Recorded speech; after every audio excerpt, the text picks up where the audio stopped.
SiseJohannesburg la kwenzeka khona izinto emsimkhulu wezohatsha we-SABC nanzi ezithujileko.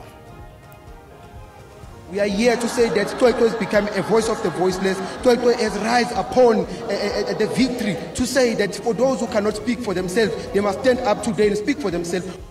Bafahle izulu ebelina umvimbi abafundi abavela enhlanganweni ezihlukahlukeneko zamaziko wefundo eJohannesburg balwela umfundi ekuzokwala bona ukatiwe. Application for the disclosure of C-section in bracket investigation diary in this matter to the applicant is hereby refused. Ikhotho ephakemeko eGauteng isiphayile isibawo sikaSpeaker weParlamente walokya uNosiviwe Mapisa Ncakula sokufuna eminye imihlolo emalungana necala lakhe lobukhohlakali. Sithokoza kakhulu ngegadango elithethwe nguPublic Protector bonyana eze azokuvula iofisi lomvikelo womphakathi kulapha kwaMhlanga. Indlu yamakhosi izithabele indaba zokuvulwa kweofisi yomvikeli womphakathi kwaMhlanga eMpumalanga. If the real matches are expunged, Sundowns will be docked off 3 points from their victory against Royal Air. Siyathokoza ukuthi sikufumane usilindile njengoba siphethe indaba zephasi nje ku SABC1 ngesindebele. Lotshani.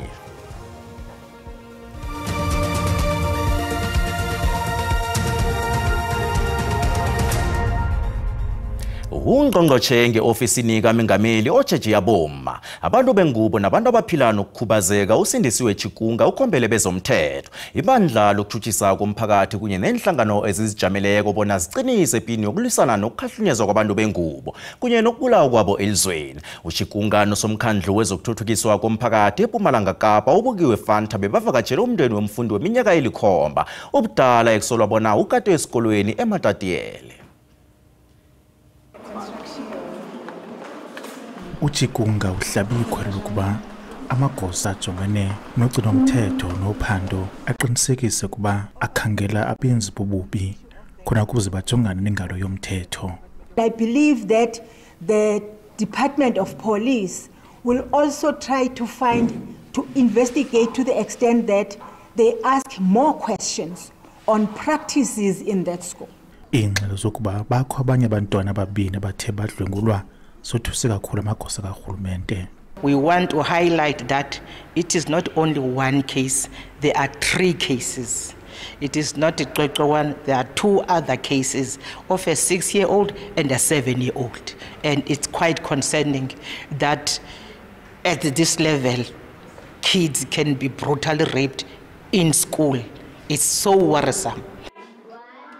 Kwenziwe isicelo sokuba bonke abahlohli abasebenza kwizikolo zabucala bajonga ukuba bakulungele na ukuba baphangele kwezi zikolo. A teacher must be trained.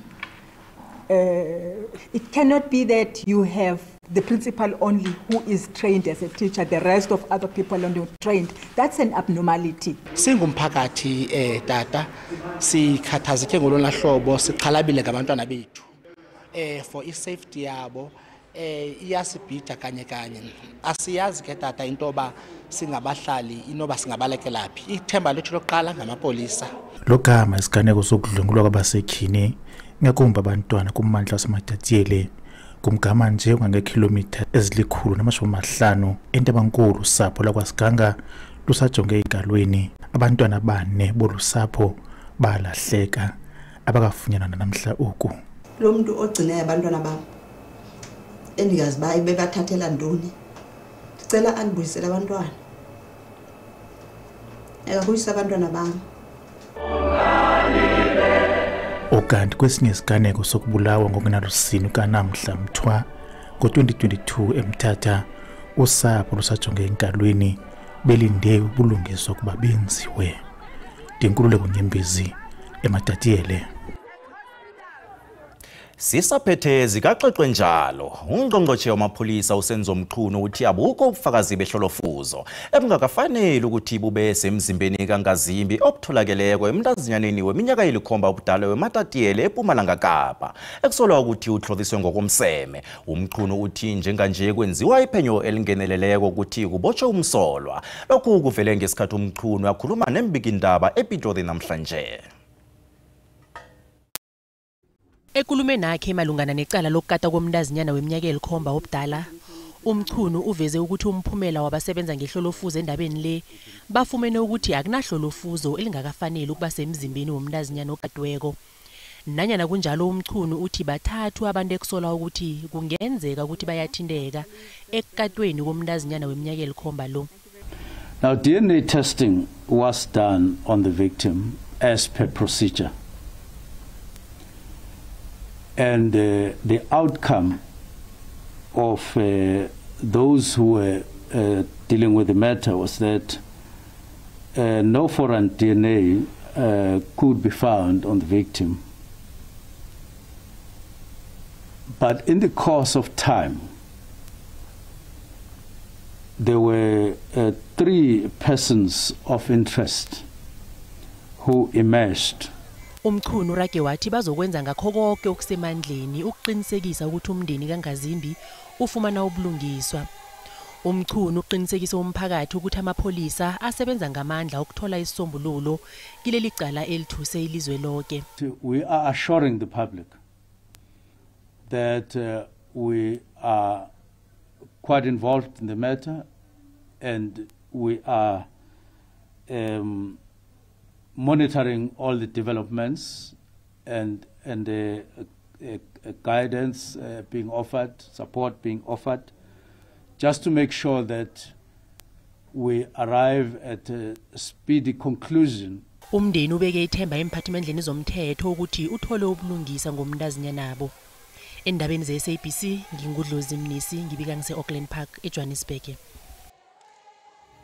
Nakusenjalo inhlangano zabafundi ezihlukahlukeneko ze-University yeJohannesburg zimatshele emzimkhulu wezorhatsha lapha kwa-SABC e-Auckland Park zithi zifuna ubulungiswa malungana nomntwana lo ekuthiwa ukatiwe. Ihlangano yabafundi le imatshe ukusuka emzimkhulu we-University yeJohannesburg yaletha incwadi yenililo lapha emzimkhulu wezorhatsha. Abafundi aba bafike kwangathi basunduzwa ngemva emzimkhulu wezorhatsha lapha kwa-SABC.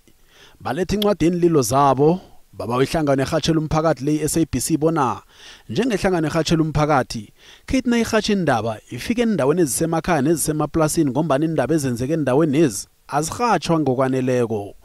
Ngikho lokho kwenza ukuthi bachakale. Johannesburg to pleading with SABC to make sure that they put this meter forward. Must not be a meter that is captured like others, but it must be a meter that speaks for the people. We ask that this immediately, with immediate effect, is brought to the attention of the whole country so that people also find that awareness even in areas that there's no media. We want immediate coverage. We want the whole country to know about this. No gogo abasezilalini, we want them to know about this crisis because it ends now. Zikamabona kude lapha kwa-SABC umlungisi Shibamba uyamkela incwadi yenililo le ebeyilethwe zinhlangano zabafundi. They are asking the SABC to give more publicity to the scourge of gender-based violence in the country. The SABC is very clear on its mandate as a public institution that we will give voices a platform across the country. Inhlangano zabafundi ziba ukuthi kube nokuziphendulela begodwa kuphenywe ngefanele amacala ahlukahlukeneko wokukata. Ikhotho ephakemeko yeGauteng isiphayile isibawo sikaSpeaker weParlamente walokhu uNosiviwe Mapisa-Nqakula sokufuna eminye imihlolo emalungana necala lakhe lobukhohlakala. uMapisa-Nqakula uqalene namacala ali-12 obukhohlakala nalinye lokukhukhutisa imali. Uthi ufuna imininingwane ecakathekileko iSection C edocket bona azozivikela ensolweni zokuthi ubandakanyeke ezenzweni zokufumbathisa nakasesengungqongqoshe wezokuvikela. Ukubhalelwa kukaSpeaker weParliament walokhu uNosiviwe Mapisa Nqakula ukuveza ubufakazi obaneleko obuchoko ukuthi kufanele anikele uSection C yedoketi ekuyingcenye yomniningwane omumethe wedoketi lephenyo icaleni lakhe lobukhohlakali bangela ukuthi siphayo isibawo sakhe. And the result, the following order is made. 1. The respondent is ordered to provide the applicant with progress report on the representations made by Nombaza Mtsondwa Ndlovu in the Pretoria Specialized Crimes Court pertaining to the DICA Military Police docket case number 07/11/2017. 2. Application for the disclosure of C section in bracket investigation diary close bracket of the police docket case number 176/03/24 in this matter to the applicant is hereby refused. Umapisa Nqakula onikelwe Section A ne Section B yedoketi lephenyo bekafuna ne Section C yedoketi. Umapisa Nqakula ugandelela ukuthi lokhu kungasebenzisa umthetho ngefanelo begodu kukuqaphela kwepolitiki.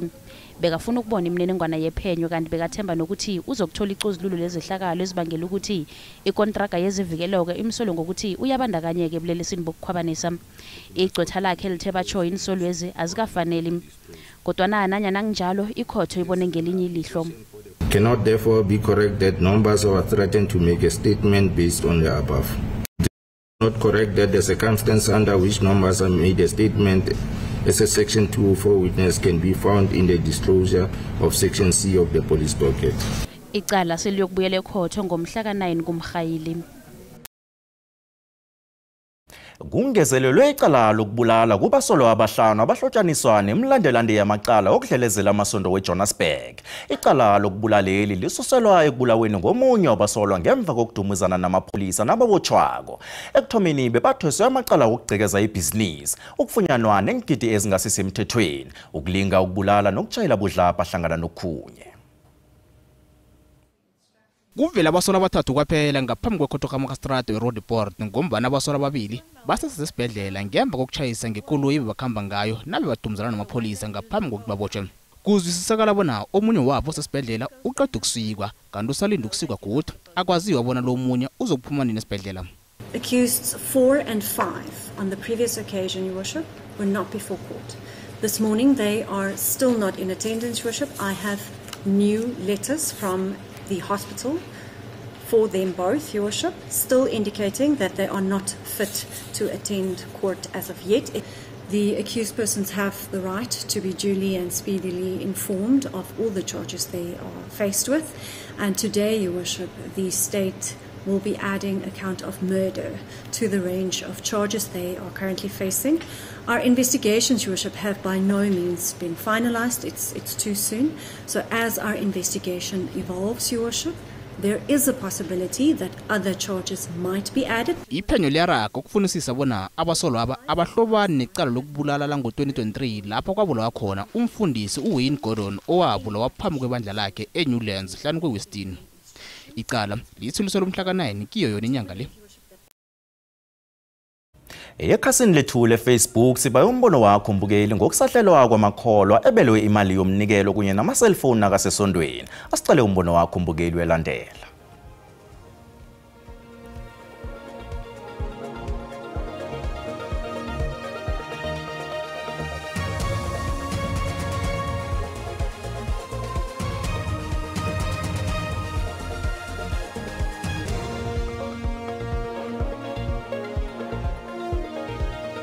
Isonto nesonto alibe nonogada. Amakholwa enze isiqiniseko sokuthi kuphephekile la ngakhona ngoba ngempela zonizelelisi ziphuma ukhankanya. Amakholwa akabiza uzimi ngekani, uzimi uzowavikela. Abutsotsi abasana amahloni bangena yonke indawo. Basithola sibalindile sime ngomumo. Mabathathe nje ama-chance bayahlangana nemmbila zithutha. Sekuyisikhathi manje ukuthi amabandla aqasha ama-security azohlala ngaphakathi nangaphandle abalekele lobugebengu omngaka. Into engasiza ukuthi-ke ama-student bangaqoleki ukuthi-ke basebenzise o-EFT, o-club card, o-gift card ukuze le nswela yabo zingatholi lutho abangaphathi o-cash. Ukukhulu ukuzi-check-a nokuzinakekela nasikhipha umnikelo.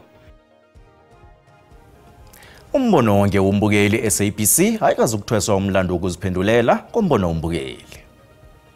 Indlu yabaholi bendabuko eMpumalanga ikuthokozele ukuvulwa kweofisi yomvikeli womphakathi kwaMhlanga eMpumalanga. Lokhu kuza ngemva kokuvalwa kwelinye iofisi eKhabeli Siyabuswa. Kiwo lo mnyanya wokuvulwa kweofisi, umvikeli womphakathi uAdvocate Kholeka Gcaleka ukhuphe nembiko ngamaphenyo wenlilo ebeziphenywa iofisi yakhe ekoteni yokugcina womnyaka ka-2024-2025. Amakhosi kunye nezakhamuzi zokwaMhlanga eMpumalanga bakuthabele khulu ukuvulwa kweofisi yomvikeli womphakathi kwaMhlanga. Sithokoza kakhulu ngegadango elithethwe nguPublic Protector bonyana eze azokuvula iofisi lomvikeli womphakathi kulapha kwaMhlanga. Siyakhumbula bonyana leli ofisi belikhona endaweni Siyabuswa kodwana ngenkinga zemali lavalwa. Siyakuthokozela ukuthi uPublic Protector abonile ukuthi bonyana kunesidingo bonyana leli ofisi abuye alivule kwaMhlanga. Izakhamuzi zithi zithemba bona iofisi eli lizokuba lisizo lokho nababika intshijilo abahlangabezana nazo njengomphakathi nekubalwa kizo ukunikelwa kwezenzelwa kunye nobelelesi endaweni le. Izakhamuzi ziswela amanzi, ziswela usizo elinengi mhlambe icrime ubungebengu budlakile la kwaMhlanga. So uPublic Protector uzonceda ukuthi makuvulwe ioffice masisa ama complaints izikhalo zethu kumaphoyisa or la sifuna khona isizo sikhona ukulithola. Nakusenjalo umvikeli womphakathi uKholeka Gcaleka uhlambulule umengameli uCyril Ramaphosa ngensolo zokungenza izinto ngefanelo ngesikhathi ihlangano yeANC isejimeni lokuzibawela amavoti eDonkerhoek mhlazana iza kunikela ngendlu yeRDP. Established that Mr. Ramaphosa was invited by Ms. Ntombela only on the launch of the Litsema campaign that morning to hand over the keys of a house to Ms. Ntsako. He was neither aware that the handing over of a house would take place during the Litsema campaign, nor did he have knowledge that the house was paid for by the Free State provincial government. Ukuvulwa kweofisi le kuza ngemva kokuvala kwenye iofisi yomvikeli womphakathi eSiyabuswa ngonobangela womraro wemali. Endabeni ze-SABC ngingudlozi Mnisi eJohannesburg. Nasibuya entolo.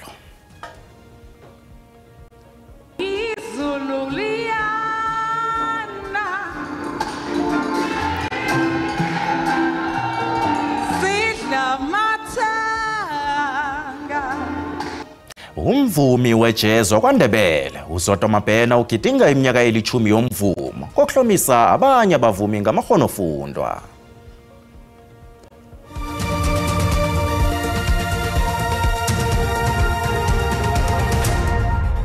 Sisadaga nendaba laphambukeli kanina zikuphundileko uyazithola ku YouTube, SABC Plus, TikTok, X na ku Facebook. Ungqongqoshe wefundo sekelo uSiviwe Gwahube uthi uhulumende usemahlelweni wokuqeda zonke indlwana zokuphumela zemgodi enkolweni ngovela bahlinze nonyaka. UGwahube uvakatshele inkolo ezimbalwa esesingini iBembe eLimpopo namhlanje. Ungqongqoshe ugegiswe wasiwa endlwaneni ezisandu kwakhiwa ezisebenza ngamanzi eLudane Primary School. Lokhu ingcenye evakatsho lakhe esifundeni esi lokuqala ithuthuko eyenziweko ukuqeda indlwana zemigodi eziyingozi kubafundi. Isifunda saKwaZulu-Natal neMpumalanga Kapa ngezinye imfunda ezinenkolo ezisesenendlwana zemigodi. Zibhalelwe ukuhlangabezana nesikhathi esibekiweko sokuthi nasifikako zibe zingasekho indlwana ezinjalo.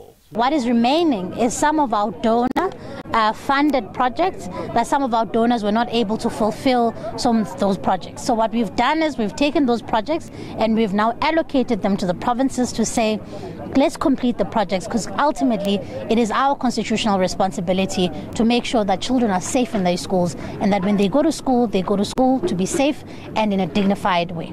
Umnyango wezefundo usalandela umhlahlandlela womlayosiqabo wekhotho othi abaqede msinyazana indlwana zemigodi enkolweni ezimakhulu zesifundisi. Ngemva kobana inhlangano zomphakathi zalwela isehlakalo somndeni kaMichael Komape owamangalela umnyango lo ngemva kobana umfundi wawela ngemgodini wetoilet. It will never repeat itself that the Komapis and the other children die in our hands, and the minister has made it very, very clear in terms of supporting us as provinces when it comes to this. One of the issues that the minister is clear about is to support us when it comes to the budget. She has been there, she has been talking about it, but we want to appreciate, Honorable Minister, the program that was developed at national. Ngongqotshe ukhombela uhulumende wesifunda ukuthi ingathana uhuluphela ukukhipha imali zokuphele kuvuselelwa imthangalasisekelo yenkolo qobe. Umvumi wejazz ongumma wakwaNdebele uZodwa Mabhena ugidinga iminyaka eli-10 solo akhupha i-album yakhe eyathumba bonongorwana yesihloko esithi Aline Volo. Isifundo bandulo somvumi sibesibanjelwe endaweni ezihlukahlukene zeMpumalanga.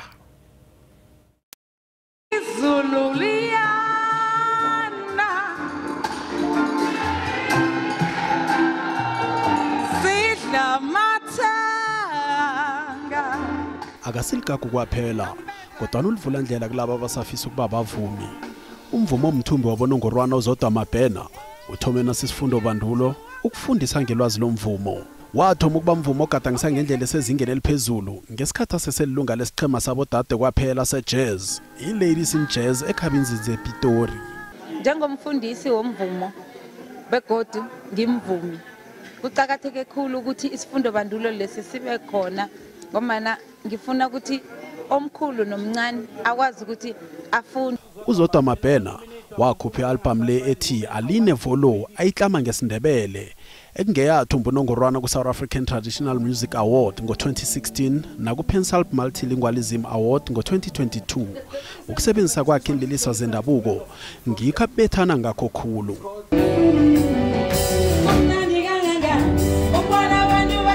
Ngilesi sifundo bandulo hlangele nabanye abomakekere nazizenlilisweni zomvumo wendabuko. I sang it before they played it because I'm just a guitar player, you know? So no, go on.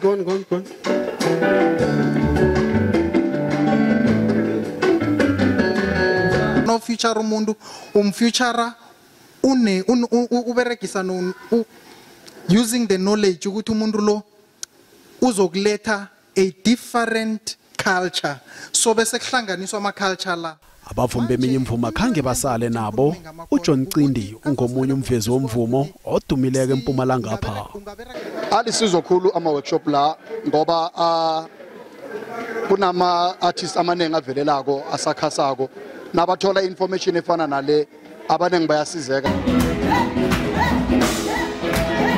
Begodwa nakumthlago ungawuruthula nemraja nakhona urahele kudeleni ngebhizinisi yomvumo kwaphela ikanje la usebenza ngokuzimisela ukuziphatha begodwa ke nokuzikhandla endabeni ze-SABC nango Comfort Masombuka ngikuphakela zona ngihamure eMpumalanga.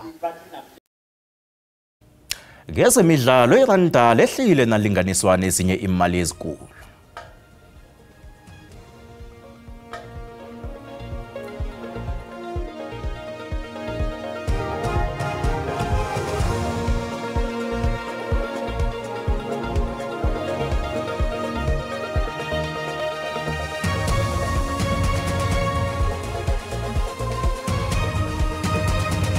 Sikuqalele ubujamo bezulu bethu banamhlanje.